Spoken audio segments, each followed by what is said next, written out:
بند کمرہ، کہنے لگے، مفتی صاحب کیا بتائیں، ان کمبختوں نے تو ہمارا حج ہی فسخ کر دیا ہے۔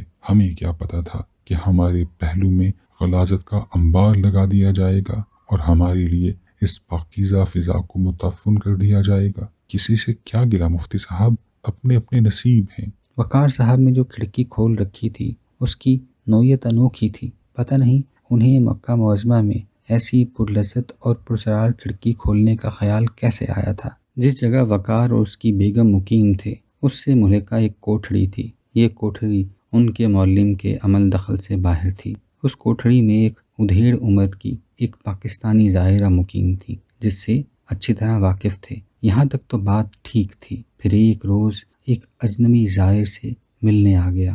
یہ تفصیل میاں بیوی دونوں کے لیے ناقابل قبول تھی۔ ایک نامحرم کو یوں کمرے میں ملا جائے اور کمرے کا دروازہ اتنی دیر تک بند رہے۔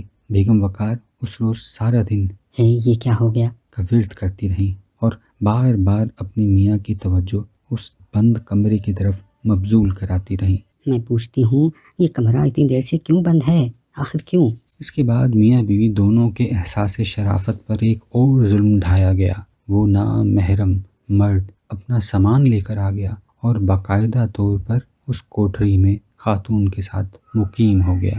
یہ انتہا تھی۔ میاں بیوی دونوں کو سخت صدمہ ہوا۔ بیگم میں شوق تجسس جاگا اور اس شدت سے جاگا کہ وہ نیم پاگل ہو کر رہ گئیں۔ دن کے وقت وہ دونوں کوٹھری پر نگاہ رکھتے، بیگم کے کان کھڑے رہتے اور وہ دروازہ کھلنے اور بند ہونے کا حساب رکھتی۔ پھر جب رات پڑتی تو بیگم دروازوں کی درزوں سے کوٹھری میں جھانکتی اور میاں کے لیے رننگ کمنٹری نشر کرتی رہتی۔ یوں ان کے دن رات اس کوٹھری سے اس قدر بھر گئے کہ کسی اور چیز کی گنجائش ہی نہ رہی۔ وقار صاحب دیر تک اپنی بدقسمتی کی داستان مجھے سناتے رہے اور چھوٹی چھوٹی تفصیلات کی جگالی کرتے رہے تاکہ اس المیہ کی اہمیت مجھ پر واضح ہو۔ ان کے جوش و خروش اور شدت جذبات کو دیکھ کر مجھ پر یہ جرأت نہ ہوئی کہ کھل کر ان سے کہوں، وقار صاحب آپ اس کھڑکی کو کیوں نہیں بند کر دیتے؟